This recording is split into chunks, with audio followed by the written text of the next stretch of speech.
Look who's still standing. Look who's still breathing after the longest psychological warfare campaign in modern history. 5 years, 1,825 days, 43,800 hours of letting them believe they won, letting them celebrate, letting them toast to your downfall while you sat in the shadows, sharpening every single blade they ever tried to use against you. Welcome back, you beautiful architect of revenge. Welcome back, you patient masterminds who understood something they never could. That sometimes the most powerful move in the game is letting your opponent think there's no game at all. You didn't lose for 5 years. You invested. You didn't fail for 5 years. You studied. You didn't disappear for 5 years. You became something they have no defense against, no explanation for, no strategy to counter. And now, they're starting to feel it, aren't they? That subtle shift in the air when you walk into a room, that uncomfortable silence when your name comes up in conversation, that nervous laughter when someone asks what you've been up to, because how do they explain what they're witnessing? How do they put into words that the person they buried 5 years ago just walked back in wearing their funeral as a crown? They can't. They won't. They'll just watch. And you, magnificent anomaly, you're going to let them. Because this wasn't about proving them wrong. This was about letting them prove themselves exactly who they always were, while you became someone they could never predict, never contain, never understand. 5 years ago, they thought they deleted you from the narrative.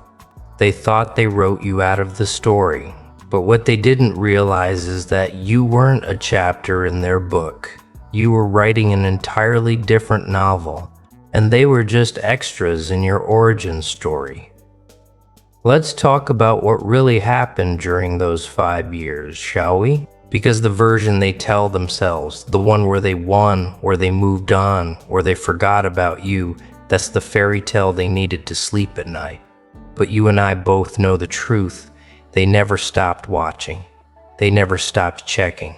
They never stopped wondering what you were doing in that silence, in that absence, in that deliberate void you created. Every 6 months, someone would casually bring up your name just to see if anyone had intel. Every birthday that passed, someone would check if you posted anything. Every major life event in their circle, someone would pause and think, I wonder if they know about this. I wonder if they care. They told themselves they were over it, that they'd moved on, that you were irrelevant. But irrelevant people don't occupy mental real estate for half a decade. Irrelevant people don't get brought up in therapy sessions 5 years later. You know what you did during those 5 years? You became fluent in every language they used to manipulate you. You learned every pattern they ran, every tactic they employed, every emotional game they played. You didn't just heal from what they did. You studied it like a doctoral thesis. You broke down every betrayal into data points. You analyzed every lie until you could see the truth 3 sentences before they even spoke it. You transformed every wound into a lesson, every scar into a shield, every moment of pain into a weapon they'll never see coming. Because it doesn't look like rage, it looks like peace. It looks like indifference. It looks like you moved on. But you didn't move on. You moved up. You moved beyond. You moved up. You moved into a frequency they can't even tune into anymore. Clears throat. And that's what's driving them insane. Not that you're angry, not that you're vengeful, but that you're thriving in a way that makes their victory look like the participation trophy it always was. Here's what they'll never admit out loud. They needed you to stay broken. They needed you to stay bitter, to stay stuck, to stay obsessed with what they did. Because as long as you were in pain, their narrative worked. As long as you were suffering, they could point to you as evidence that they made the right choice, that cutting you off was justified, that whatever they did was necessary. But the moment you started healing, the moment you started growing, the moment you started becoming this untouchable force of nature, their entire story fell apart. Suddenly they weren't the heroes who escaped the toxic person. They were the cowards who abandoned someone going through transformation. Suddenly they weren't the wise ones who saw through you. They were the blind ones who couldn't recognize greatness when it was standing right in front of them, raw and unpolished and begging for a chance to be seen. So yes, you let them win. You let them have their little victory lap. You let them celebrate. You let them think they got away with it. 'Cause you knew something they didn't. The only thing more satisfying than immediate revenge is patient vindication. Let's go deeper into the architecture of this 5-year masterpiece you've been building, because this wasn't random, this wasn't accidental, this wasn't you hiding or running away scared. This was calculated. This was chess while they were playing checkers. This was you understanding that the most powerful weapon in psychological warfare isn't the loudest voice. It's the most strategic silence. You disappeared, not because you had nothing to say, but because you had everything to prove. And you knew that words would never carry the weight that transformation would. You could have spent 5 years arguing, defending, explaining, trying to make them understand, but you didn't. You spent 5 years becoming undeniable instead, because explanations fade, results echo forever. Explanations fade, results echo forever. You let them construct an entire identity around being the person who got away from you. You let them build their confidence on the foundation of your absence. You let them tell the story of how they escaped, how they survived, how they're so much better now. And the whole time you were watching, not obsessively, not desperately, but with the quiet awareness of a predator who knows exactly where the prey is at all times without needing to chase. You were the ghost in their peripheral vision, the thought that interrupted their celebrations, the name that made them scroll just a little bit faster when it appeared somewhere they thought you were gone. But you were everywhere, in every moment of doubt they had about their new relationships, in every comparison they made without realizing they were making it, in every quiet moment when they wondered if they made the right choice. You didn't need to be physically present to occupy space in their consciousness. Your absence was louder than your presence ever was. And that was the first layer of the trap. Because by letting them think they won, you gave them permission to let their guard down. You gave them permission to stop watching their back. You gave them permission to believe the war was over. And that's when you started building the empire they're about to see. 5 years is long enough for people to forget the details of why they cut you off. 5 years is long enough for their narrative to get fuzzy, for the facts to blur into feelings, for the truth to get replaced by whatever story made them feel better about themselves. 5 years is long enough for them to stop being vigilant, to stop checking on you, to stop preparing for your return. They thought 5 years meant forever. They thought 5 years meant you'd moved on to a completely different life where they weren't even a memory. But here's what they didn't account for. Some people don't move on. Some people move through the pain, through the lessons, through the transformation, through the fire until they emerge on the other side as something completely new. You didn't spend 5 years trying to forget them. You spent 5 years making sure you'd never forget what they taught you. About human nature, about loyalty, about the masks people wear, about the difference between who someone pretends to be and who they reveal themselves to be when it cost them nothing to tell the truth. You studied every person who abandoned you like they were case studies.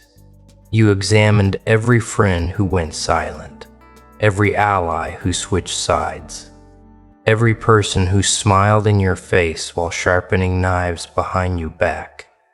And you didn't do this out of bitterness. You did this out of necessity. Because once you understand the patterns, once you see the blueprint of betrayal, once you decode the language of manipulation, you become immune to it. Not just from them, but from everyone. You built an internal detection system so sophisticated that you can smell dishonesty 3 conversations before it reveals itself. You developed an intuition so sharp that you know someone's true intentions before they fully form the thought themselves. You became a walking lie detector, a human scanner, a person who can read energy like a first language. And all of this happened in silence, in solitude.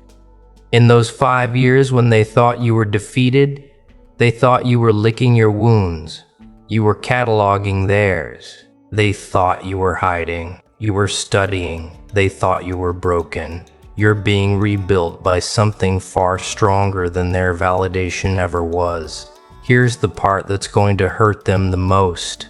When they finally figure it out, you didn't need 5 years to heal from them. You needed 5 years to make sure that when you came back as someone they could never hurt again. That's the difference between revenge and evolution. Revenge is reactive, immediate, emotional. Evolution is patient, calculated, permanent. You didn't want to hurt them back. You wanted to become someone they couldn't hurt at all. You wanted to reach a level of existence where their opinions, their judgments, their gossip, their little games became completely irrelevant. Not because you rose above it in some spiritual forgive and forget way, but because you evolved beyond it.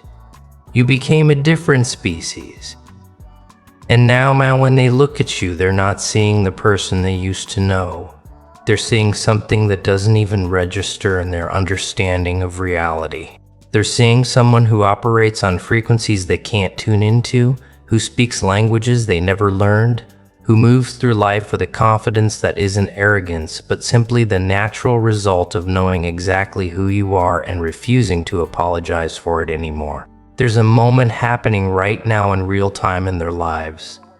A moment where it's all starting to click, where the pieces are starting to fall into place, where they're beginning to realize that something is very, very wrong with their victory story. It started small, didn't it?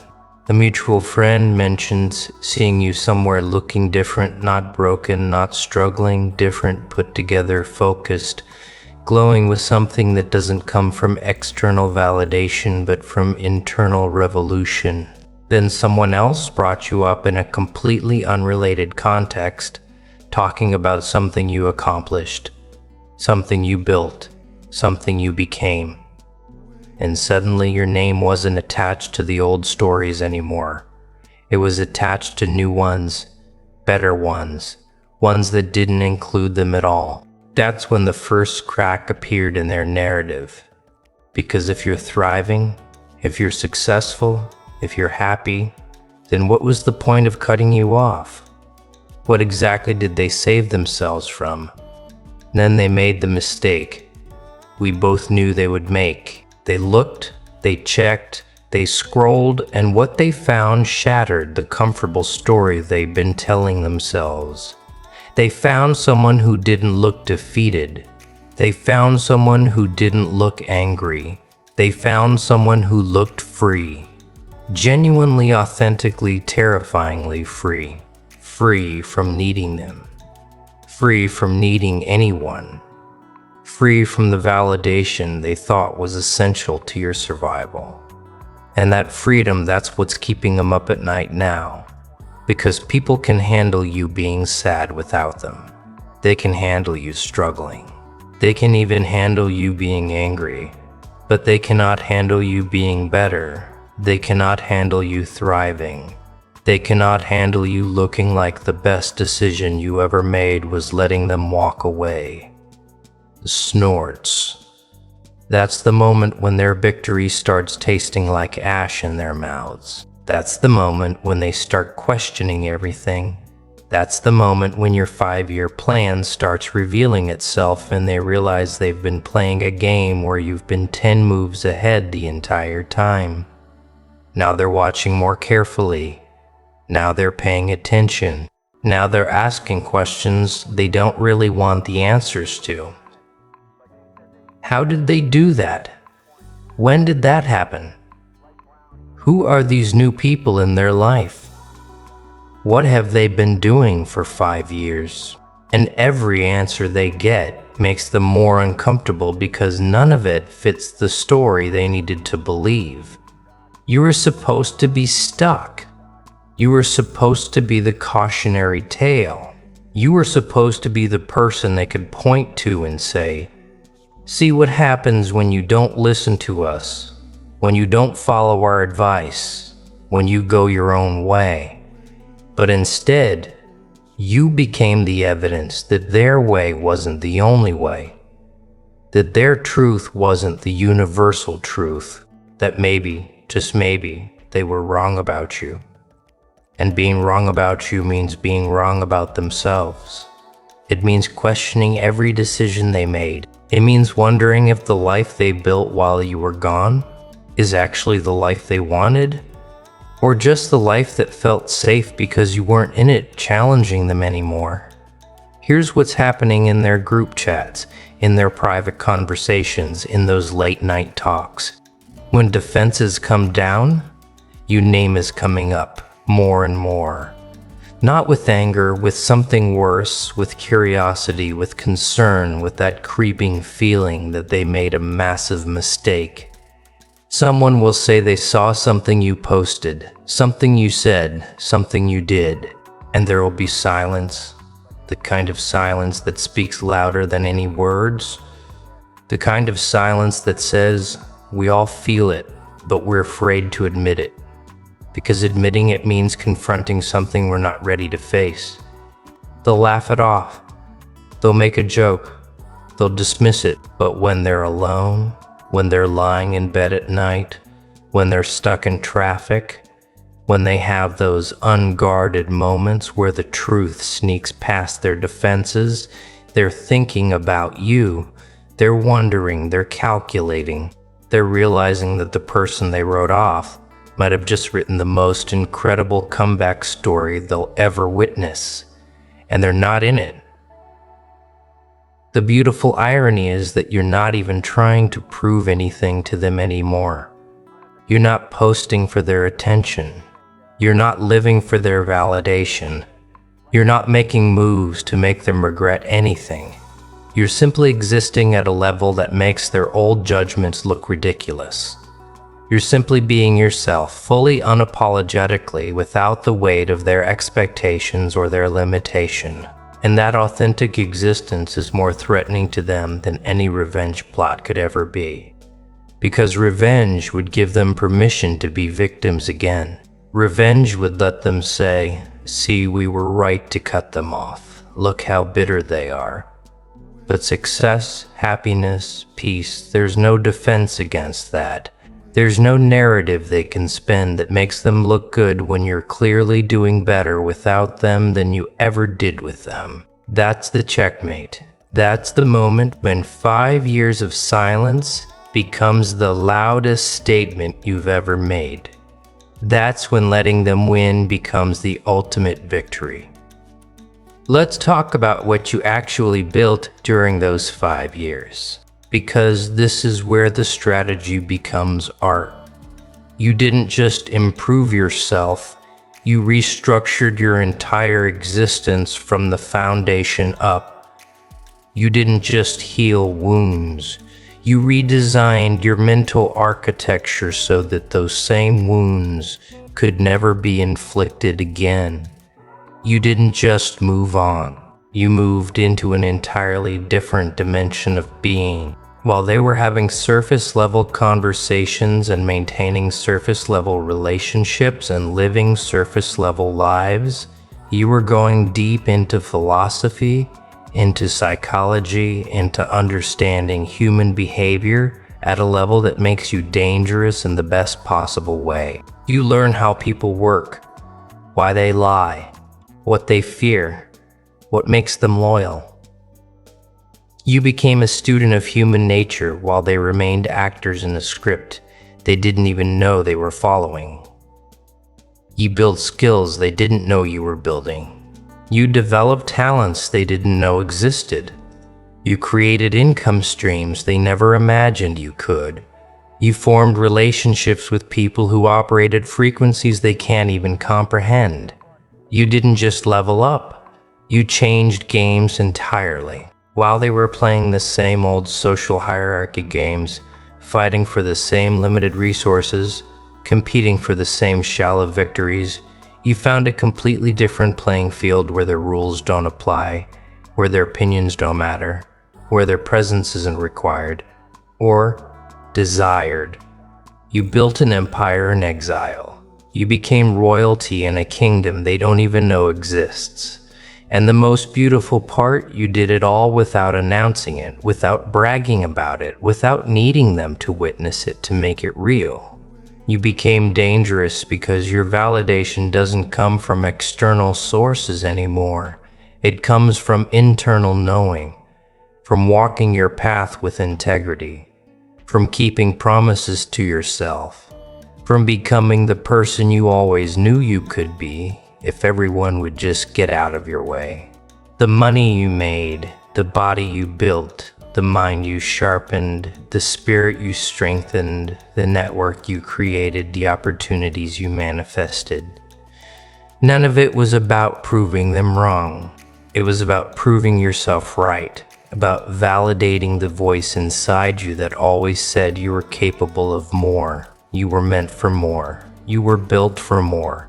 They tried to convince you that voice was delusion, that voice was ego, that voice was unrealistic expectation, but that voice was prophecy.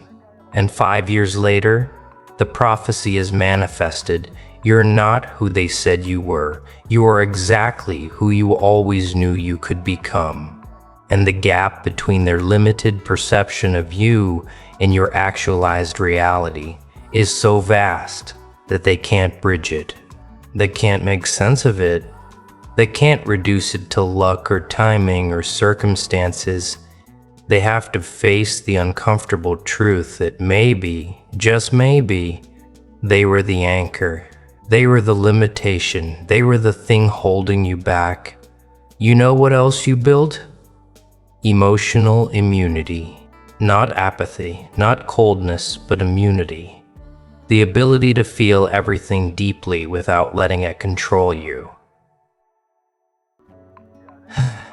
Lord, Lord. Lord.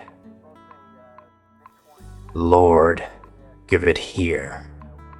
Oh God. Lord, Lord. Oh God.